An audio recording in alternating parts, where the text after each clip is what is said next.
Hello dear students, welcome back. તો આજના વિડીયોમાં આપણે નવા ચેપ્ટર સાથે મળી રહ્યા છે પાછા.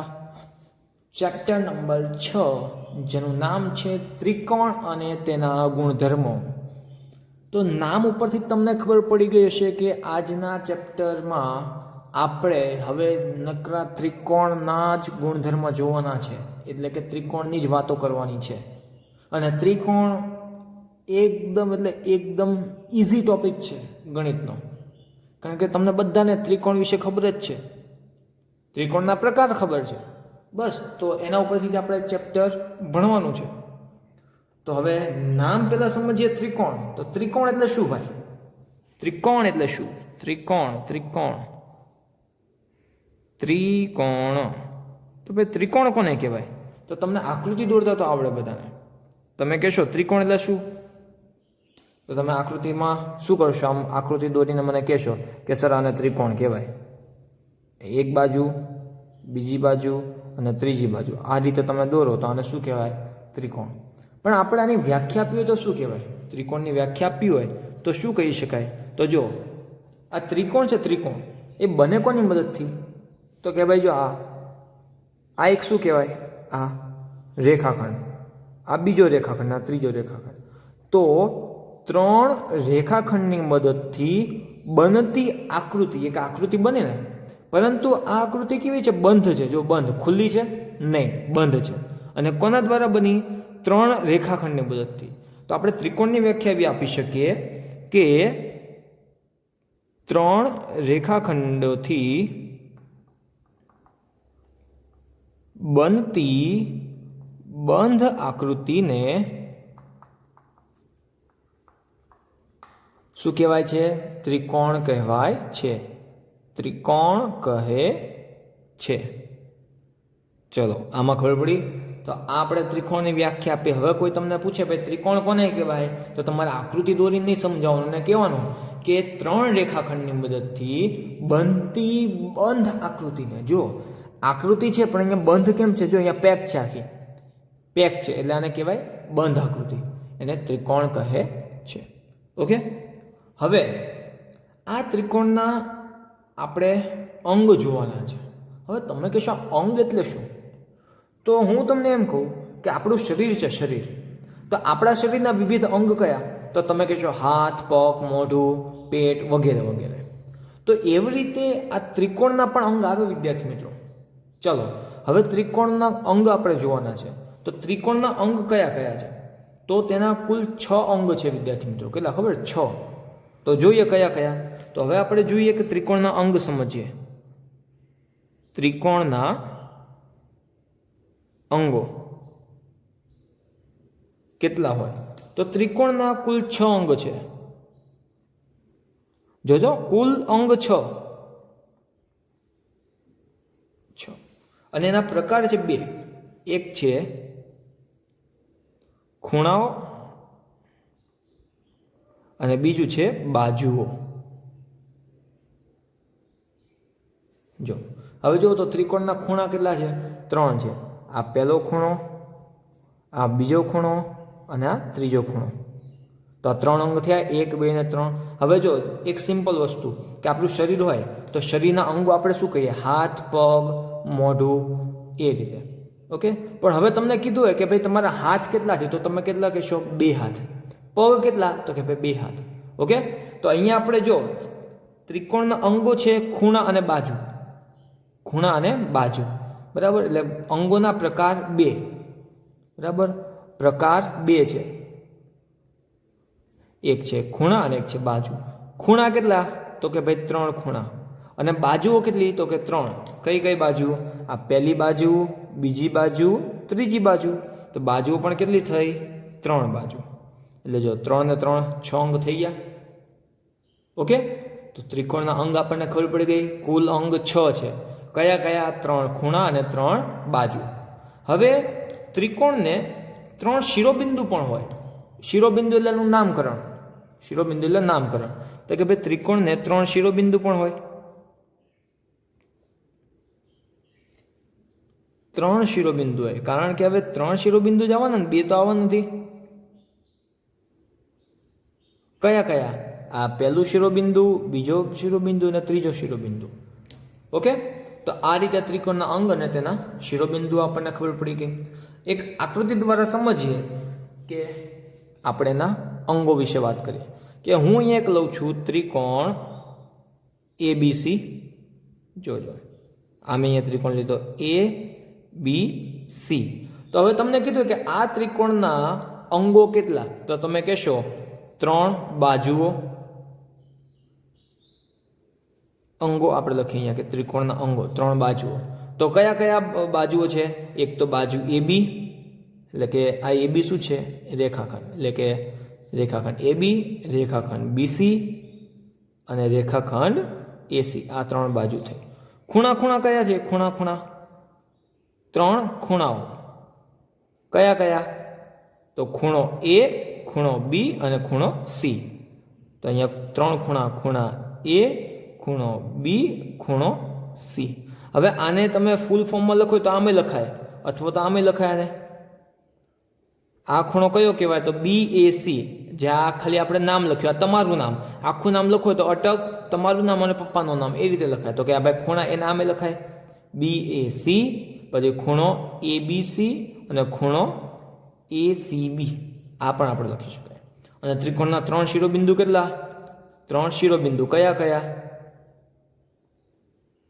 એક A, B અને C. તો આ એના 3 શિરોબિંદુ થયા. ઓકે, તો આ રીતે તમને હવે આવડી જાય. હવે આપણે ત્રિકોણના પ્રકાર જોઈએ. શું જોઈએ? ત્રિકોણના પ્રકાર. તો ભાઈ ત્રિકોણના પ્રકાર આપણે 2 રીતે પાડી શકીએ. ત્રિકોણના પ્રકાર આપણે 2 રીતે પાડી શકીએ. તો આપણે જોઈએ.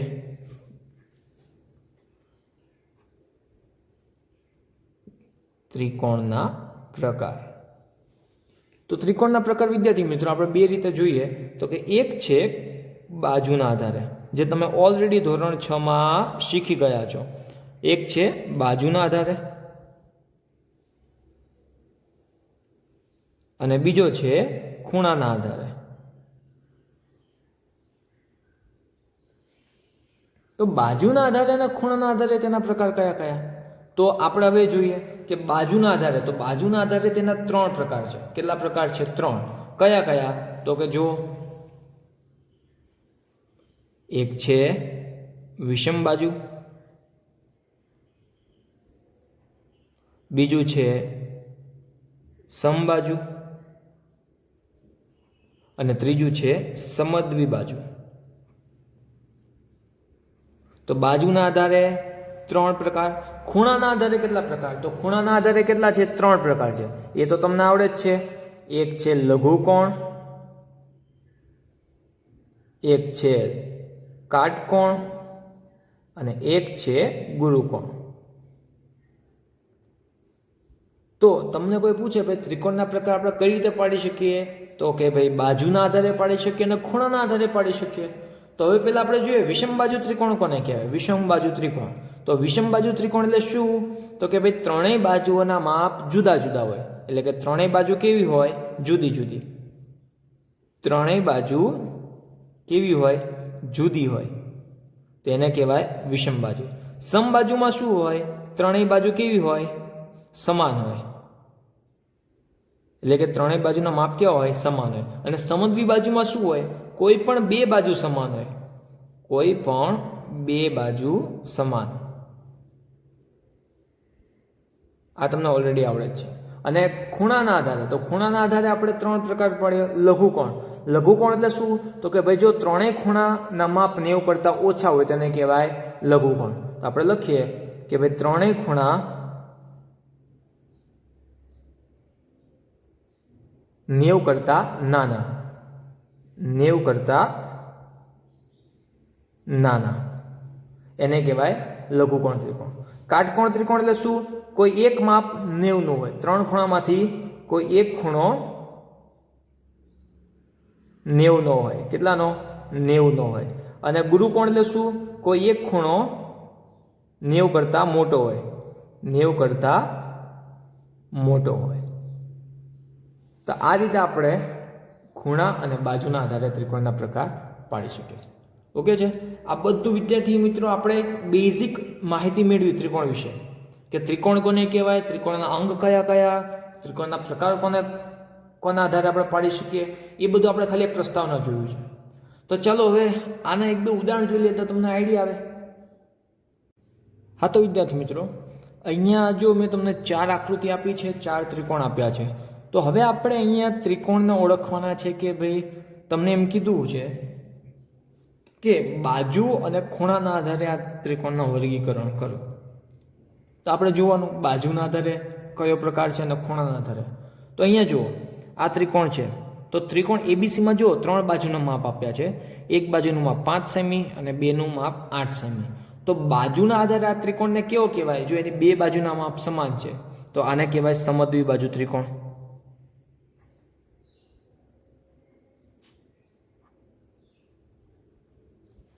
ઓકે, હવે અહીંયા જો આ 10 સેમી, 6 સેમી ને એક બાજુનું માપ 8 સેમી, તો આને કેવો કહેવાય? વિષમબાજુ ત્રિકોણ. એવી રીતે અહીંયા જો અહીંયા 2 બાજુનું માપ 7 સેમી છે, બરાબર. આ બાજુનું માપ આપ્યું નથી એટલે કે આ 7 સેમી કરતાં વધારે છે, તો આને કેવો ત્રિકોણ કહેવાય? સમબાજુ, વિષમબાજુ કે સમદ્વિબાજુ? તો તમે કહેશો સમદ્વિબાજુ, કારણ કે 2 બાજુ સમાન છે. સમદ્વિબાજુ ત્રિકોણ. અહીંયા જો 3 બાજુ સમાન છે તો આ ત્રિકોણને કેવું કહેવાય? સમબાજુ ત્રિકોણ. કેવું કહેવાય? સમબાજુ ત્રિકોણ. ઓકે, તો આ આપણે બાજુના આધારે પ્રકાર જોયા. હવે આપણે ખૂણાના આધારે પાડીએ. તો જુઓ, આ ત્રિકોણમાં 3 ખૂણાના માપ તમે જોઈ શકો છો 90 કરતાં કેવા છે? નાના છે. તો આને કેવો કહેવાય? લઘુકોણ ત્રિકોણ. કેવો કહેવાય? લઘુકોણ ત્રિકોણ. હવે આમાં થોડોક ટાઈમ હું એટલે જ જવા દઉં છું કે જો તમારો પાયો પાકો થઈ ગયા તો તમને આગળના સ્વાધ્યાયમાં અને આગળના ટોપિકમાં તમને ખબર પડે. બાકી તમે આ બધું ધોરણ 6માં ભણીને જ આવ્યા છો. અહીંયા જો આ ખૂણો 90નો છે, એટલે જો આપણે કીધું હતું કોઈ એક ખૂણો 90નો હોય તો ત્રિકોણને કેવો કહેવાય? કાટકોણ ત્રિકોણ. કાટકોણ ત્રિકોણ. એવી રીતે અહીંયા જો એક ખૂણો 90 કરતાં મોટો છે તો આને શું કહેવાય? ગુરુકોણ ત્રિકોણ. એવી રીતે અહીંયા જો 3 ખૂણા લઘુકોણ છે તો આને કહેવાય લઘુકોણ ત્રિકોણ.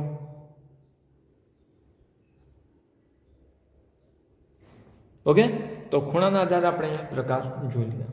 તો આટલું તો આપણે હવે ધોરણ 6નું બેઝિક પાયો જોઈ લીધો. હવે આપણો નવો ટોપિક ચાલુ કરવાનો છે ત્રિકોણની મધ્યગા.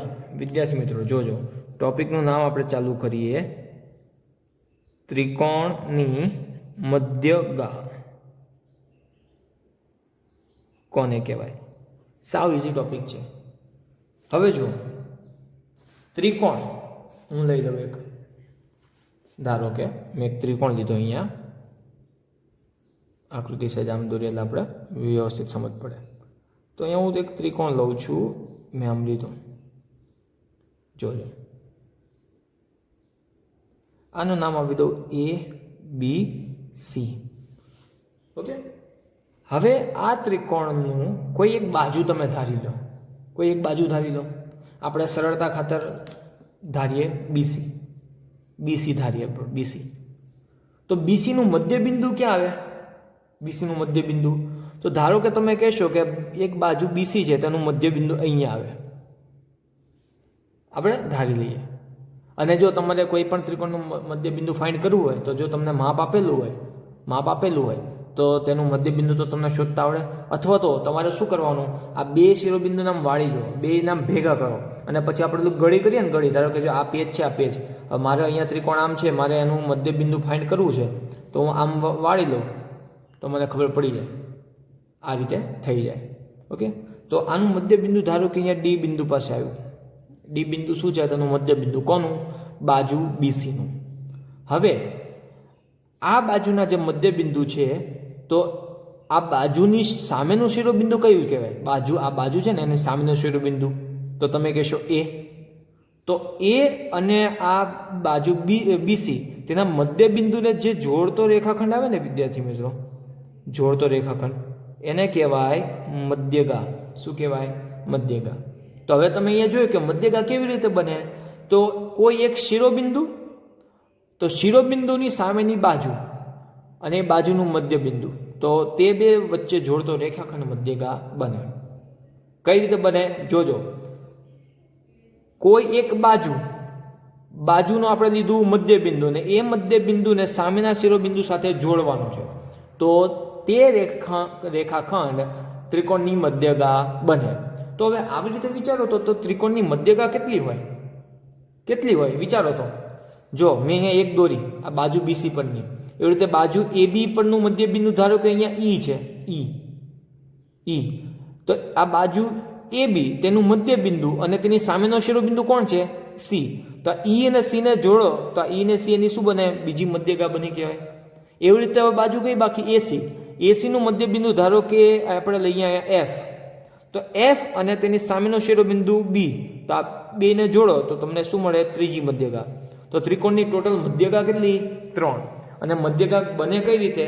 તો આપણે જોયું કે કોઈ પણ બાજુ કોની આપણે અહીંયા લખીએ પહેલા કે ત્રિકોણની કોઈ પણ બાજુના મધ્યબિંદુને તે બાજુના સામેના શિરોબિંદુ સાથે જોડતા રેખાખંડને ત્રિકોણની મધ્યગા કહે છે. જોજો શું કહેવાય? ત્રિકોણની મધ્યગા કહે છે. ઓકે, ત્રિકોણની કોઈ એક બાજુ, ચલો આપણે એક બાજુ લઈ લીધી, તેનું મધ્યબિંદુ. તો હવે શું કરવાનું કે આ બાજુ અને તેની સામેનો શિરોબિંદુ, તો આ બંને નામ જોડી નાખો તો શું બને? મધ્યગા બને. અને ત્રિકોણની મધ્યગા કેટલી હોય? તો ભાઈ ત્રિકોણને 3 મધ્યગા હોય. 1 માર્ક ઓબ્જેક્ટિવમાં આ પૂછાય, એટલે અહીંયા હું 3 સ્ટાર આપું છું. અને આ તમારે યાદ રાખવાનું, ત્રિકોણની મધ્યગા કેટલી હોય?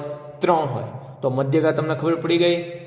ઓકે, તો હવે આપણે નવો ટોપિક જોઈએ, પરંતુ તેની પહેલાં એક તમને અહીંયા વસ્તુ શીખવાડી દઉં કે જો આ મધ્યગા છે, તો મધ્યગાના લીધે જે આપણા બાજુના 2 ભાગ પડે. જો અહીંયા તમે BCનું મધ્યબિંદુ D લીધું, તો હવે આ Dના લીધે જે 2 ભાગ પડે ને BCના, કયા BD અને DC, તો આ બંને કેવા હોય? સરખા હોય. કેમ?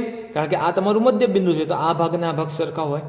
તો અહીંયા તમારે લખવાનું કે મધ્યગાના લીધે જે બાજુના ભાગ પડે તે હંમેશા કેવા હોય? સરખા હોય. આ વસ્તુ તમારે યાદ રાખવાની. ઓકે, ક્લિયર છે? હા, તો વિદ્યાર્થી મિત્રો, હવે આપણે જોઈએ ત્રિકોણનો વેધ. તો તેની માટે એક મેં અહીંયા ત્રિકોણ દોર્યું છે. તો ત્રિકોણ ABC માટે આપણે ત્રિકોણનો વેધ ગોતશું, પણ તેની પહેલાં આપણે એક ટોપિકને સમજીએ. હવે મને એમ કહેજો કે કોઈ પણ વસ્તુની આપણે ઊંચાઈ માપવી હોય, ઊંચાઈ કે લંબાઈ માપવી હોય, તો તે વસ્તુને આપણે સીધી રાખીએ કે થોડી ક્રોસમાં રાખીએ? તમે કહેશો સીધી રાખીએ. જેમ કે તમે સ્કૂલમાં દર સેમેસ્ટરમાં તમારી ઊંચાઈ અને વજન કરાવો છો, તો ઊંચાઈ માપવા માટે તમે એમ કહેવાય એકદમ સીધા ઊભા રહો છો, ટટ્ટાર. કોઈ દિવસ તમે માકા ચૂકા ઊભા રહ્યા છો? નહીં. કારણ શું? જો આપણે સીધા ના ઊભા રહીએ તો આપણી સરખી હાઇટ મપાય નહીં. બરાબર?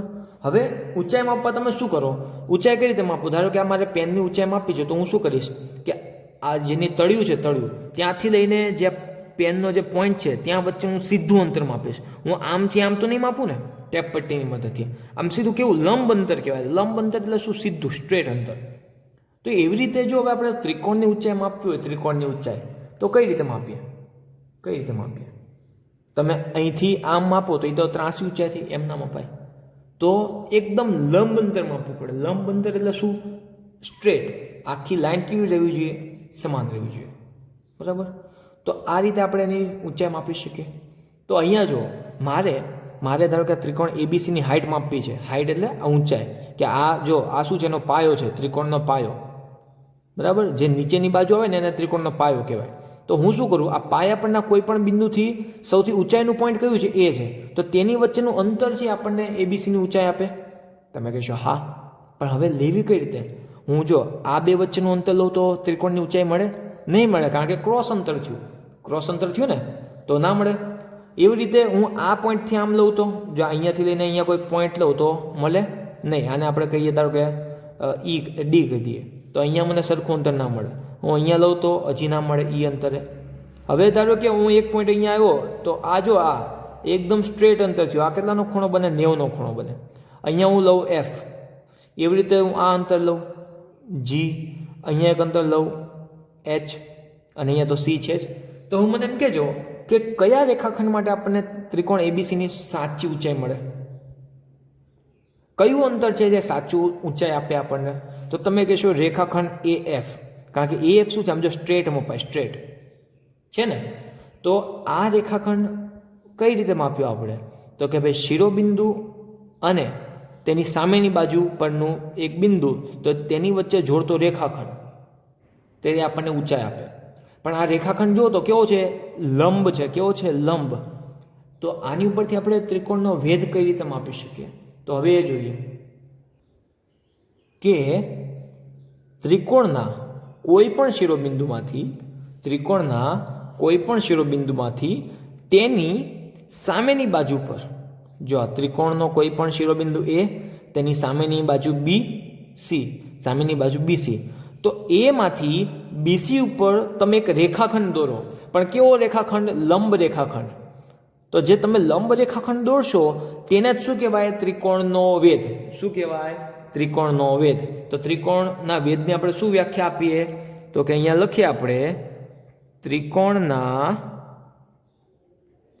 શિરોબિંદુ થી સામેની બાજુ પર દોરેલા લંબ રેખાખંડને ત્રિકોણનો વેધ કહે છે. ત્રિકોણનો વેધ કહે છે. અહીંયા જોજો, વ્યાખ્યા સમજો. ત્રિકોણના શિરોબિંદુથી, ચલો આપણું શિરોબિંદુ એ, તો તેની સામેની બાજુ, તો શિરોબિંદુ એની સામેની બાજુ કોણ કહેવાય? બીસી. તો બીસી પર હું એક લંબ રેખાખંડ દોરું. જો લંબ એટલે આ રેખાખંડ સીધો, આ રેખાખંડ એ એફ છે, એ એફ. તો એ એફ ને શું કહેવાય? એ એફ ને આપેલા ત્રિકોણનો વેધ કહેવાય. શું કહેવાય? વેધ. ઓકે. તો હવે મને એમ કહેજો કે હવે આપણે ત્રિકોણના કેટલા વેધ દોરી શકીએ? 3 વેધ દોરી શકીએ. જેમ કે એ માંથી મેં એક વેધ દોર્યો બીસી ઉપર, સી માંથી એક એ બી ઉપર વેધ દોરું, અને બી માંથી એસી ઉપર વેધ દોરું. તો આવી રીતે ત્રિકોણના કે ભાઈ ત્રિકોણને કુલ 3 વેધ હોય છે.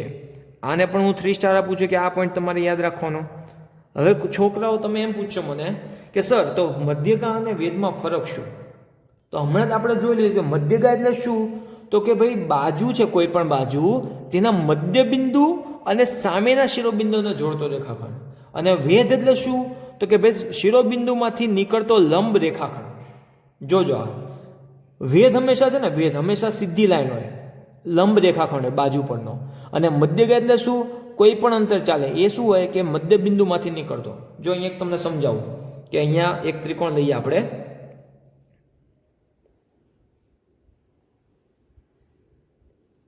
જો આ ત્રિકોણ હું લઉં એ બી સી. હવે અહીંયા મારે જો મધ્યગા દોર્યો, મધ્યગા, તો મધ્યગા દોરવા માટે શું કરવાનું? આ બીસી નો શું લેવાનું? મધ્યબિંદુ. તો ધારો કે બીસી નું મધ્યબિંદુ અહીંયા આવ્યું ડી, તો કોઈ પણ બાજુના મધ્યબિંદુ અને તેનું સામેનો શિરોબિંદુ એને જોડતો રેખાખંડ એટલે આપણને આપે મધ્યગા. તો અહીંયા ત્રિકોણ એબીસી, જો હવે ત્રિકોણ એબીસી નો સિમ્બોલ આમ લખાય, દર વખતે આમ નહીં લખવાના, ત્રિકોણનો સિમ્બોલ છે આ, કરો ને એટલે સિમ્બોલ. તો ત્રિકોણ એબીસી માં મધ્યગા કોણ થઈ? તો મધ્યગા થઈ રેખાખંડ એડી. અને વેધ કોને કહેવાય? વેધ. તો તમારે શું કરવાનું? જે એ છે એ, તો એમાંથી બાજુ બીસી ઉપર તમારે એક લંબ રેખાખંડ દોરવાનો. રેખાખંડ દોરવાનો પણ કેવો? આમ લંબ, એટલે સીધો દોરવાનો. જો આ સીધો છે, 90નો ખૂણો બને. જે આ રેખાખંડ છે આપણે આપીએ એફ નામ. તો એ એફ છે, બીસી ઉપર 90નો ખૂણો બનાવે. તો અહીંયા ત્રિકોણ એબીસી નો વેધ કોણ થયો? રેખાખંડ એ એફ. ખબર પડી ગઈ? કોઈ પણ બાજુ પરનો લંબ રેખાખંડ એને શું કહેવાય? વેધ. અને કોઈ પણ બાજુના મધ્યબિંદુમાંથી સામેના શિરોબિંદુને જોડતો રેખાખંડ એટલે મધ્યગા. That's all. ધેટ્સ ઓલ વિદ્યાર્થી મિત્રો, કંઈ અઘરું છે નહીં. તમને ડિફરન્સ ખબર પડી ગયો? ક્લિયર છે? તો બસ આજના ટોપિકમાં આપણે શું જોયું? ત્રિકોણના પ્રકાર, ત્રિકોણનો વેધ અને ત્રિકોણની મધ્યગા. ઓકે, તો આજના વિડીયોમાં આપણે બેઝિક માહિતી જ રાખીએ છીએ. પછીના વિડીયોમાં આપણે સ્વાધ્યાય 6.1 સાથે મળીશું. ત્યાં સુધી મળીએ નેક્સ્ટ ટાઈમ.